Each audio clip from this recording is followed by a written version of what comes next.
Ganti kate lapo awakmu? Lapo goblok?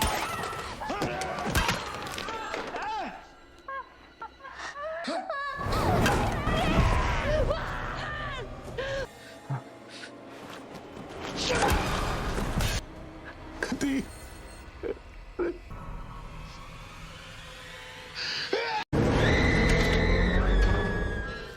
The story opens with a terrified woman who reports seeing the shadows of a woman and a child seated in her bathtub.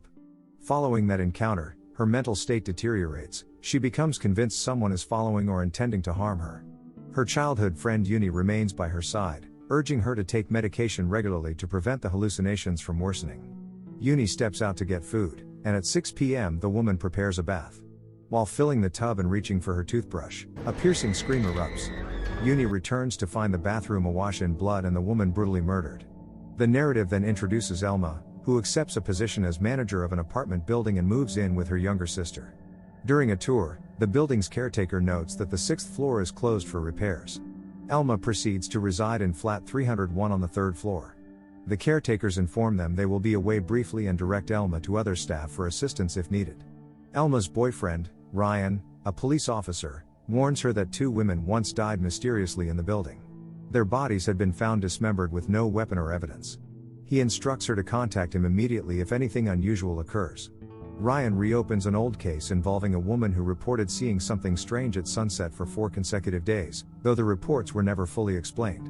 Meanwhile, Alma receives a complaint from occupant 509 about persistent water dripping from the bathroom ceiling, possibly originating from the closed 6th floor.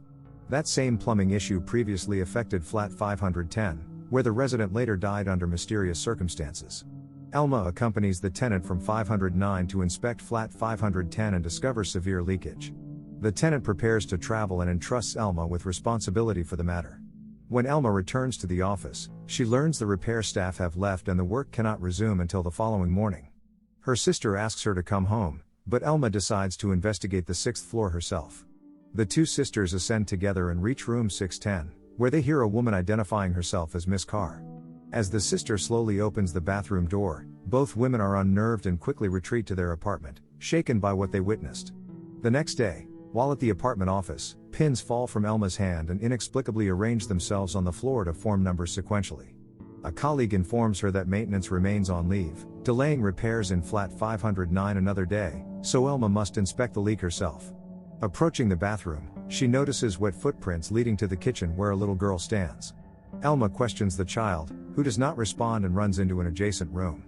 A woman's voice emanates from within. Alma, apprehensive, opens the door slowly and observes a woman combing the girl's hair. In the following instant she sees something so horrifying she screams and flees at once. While fleeing, Alma encounters Ryan, who is investigating the case. She brings him back to flat 509, but the apartment now appears normal, leaving Alma unsure whether her experience was real or imagined. She recounts the mysteries linked to the 4 days in sunset phenomenon and mentions a woman named Miss Cooney. The caretaker couple returned and attempted to reassure the other residents. Ryan questioned them about apartment 610. Initially evasive, the caretakers ultimately disclosed a disturbing history. 4 years earlier a mother and daughter had moved into 610 but left shortly afterward. Both later died in a road accident. Subsequently, a cleaner reported hearing a woman's voice from the bathroom speaking of 4 days in sunset. On the 4th day the cleaner claimed to have seen the same mother and daughter in his own home's bathroom, and he later died under mysterious circumstances.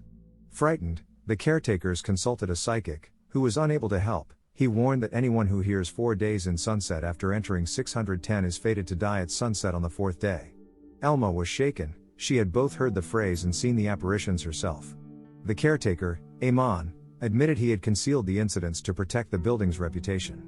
Alma left in fear, but Ryan, the resolute police officer, refused to accept a supernatural explanation and resolved to inspect apartment 610 personally. The caretakers watched from a distance, too afraid to approach. Inside the unit, Ryan again heard the voice of Miss Carr. When he opened the bathroom door he saw the mother and daughter silently seated in the tub. Within moments they vanished, leaving Ryan profoundly unsettled. Meanwhile, Mai, Alma's sister, was practicing dance when her reflection in the mirror began to behave independently. Initially everything seemed normal, but as she resumed dancing her reflection spun uncontrollably and its eyes turned white. Mai lost partial control of her body before Alma arrived and pulled her out of the trance. Their dance teacher revealed she possessed a third eye and could perceive spirits. She stated that 2 wandering spirits had attached themselves to Mai but that she lacked the power to remove them. She provided contact information for an experienced psychic. Reluctant at first, Alma now found herself with no alternative. Ryan continued his inquiry into the mother and daughter mystery, learning from the building managers that the pair had lived in 610 for only 2 months and left with little trace. Exhausted of leads, he returned to the station to review files from incidents that occurred 4 years prior in search of connections. Alma contacted Sumo, the psychic, who sensed the spirit's strength. He explained the spirits would not rest until their unfinished business was resolved, which could only be achieved by locating their former personal possessions. The following day Mai asked Alma to meet at the swimming pool, but Mai did not appear. When Alma called her, the voice on the line insisted it had not placed the call. A loud sound then drew Alma to the pool, where she found petals arranged to form the number 2, an unmistakable sign that she had only 2 days remaining. As she turned, she saw what appeared to be Mai rising slowly from the water. The figure moved with an eerie dance before seizing Mai and dragging her into the pool. 2 neighboring residents arrived and called for help, and Ryan reached the scene in time to rescue both sisters. Though physically safe, everyone recognized the danger had escalated. Mai recalled seeing what resembled a mask on Alma's face during the incident. The group consulted the dance teacher, who mentioned an aging mask maker from a nearby village. Mai sketched the mask's shape, and Alma and Ryan set out to find the artist. After a long journey they located an elderly craftsman named Sugong, whose recognition of the design prompted them to visit the wealthy patron who had once commissioned that special mask. When Alma and Ryan visited the wealthy woman to learn about her daughter, Miss Conti, the woman initially refused to speak.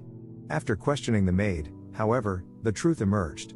Conti had become pregnant out of wedlock. When her mother discovered this, she demanded an abortion. Conti refused, and in anger her mother expelled her from the house and ordered the maid to dispose of Conti's belongings. The maid could not bring herself to do so and secretly kept the items. Alma asked to see those possessions. Among them was the mask the woman had commissioned for her daughter's dance performance, an object that had since become associated with a restless spirit. Alma took the mask with the intention of helping Conti's soul find peace and set out with Ryan for Sumo's home. En route, their car overturned down a hill.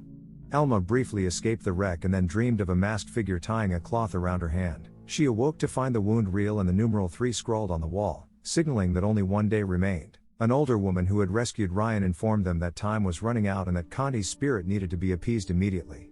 At Sumo's house, when he touched the mask it adhered to his face and he began to experience visions of the past.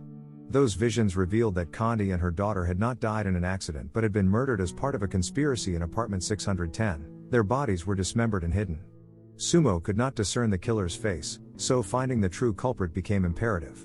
Alma, Ryan, and Mai returned to the building and shared the revelations with the caretakers. Many residents had already moved out in fear. The remaining group convened and, suspecting that the bodies were concealed on the 6th floor, planned a search. Ryan proposed they split up to cover more ground. Shortly thereafter, screams alerted them. Mai was found unconscious in a bathroom and Ryan was then attacked. The caretakers then entered and rendered Alma unconscious as well, revealing their intent to conceal the matter to protect the building's reputation and income. When Alma regained consciousness she found the number 4 painted on the wall, indicating that the day of death had arrived. Ryan managed to break free by wounding a toilet tank to obtain glass, cut his restraints, and free Mai. He discovered that Mai had also been imprisoned by the caretaker couple. It became clear the caretakers had been hiding the truth.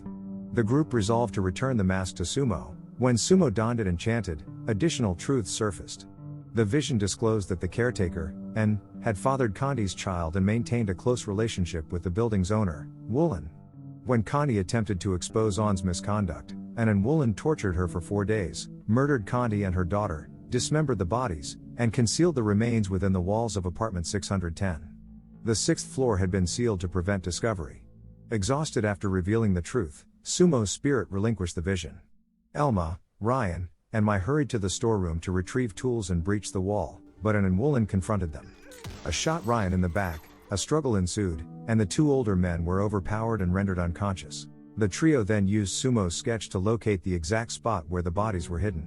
With sunset approaching they worked quickly. 2 spirits, Conti and her daughter, emerged from the bathroom and seized Mai, attempting to kill her. At that moment, Ryan and Alma broke through the wall and recovered the skeletal remains. Confronted with the evidence, the spirits relaxed, briefly smiled, and released Mai as if finally freed. The truth exposed, The spirits of Kanti and her daughter enacted vengeance. They appeared to descend upon An and Woolen, who were subsequently killed. The long unsolved crime was thus revealed and resolved. The film concludes with the implication that justice, albeit supernatural, has been served.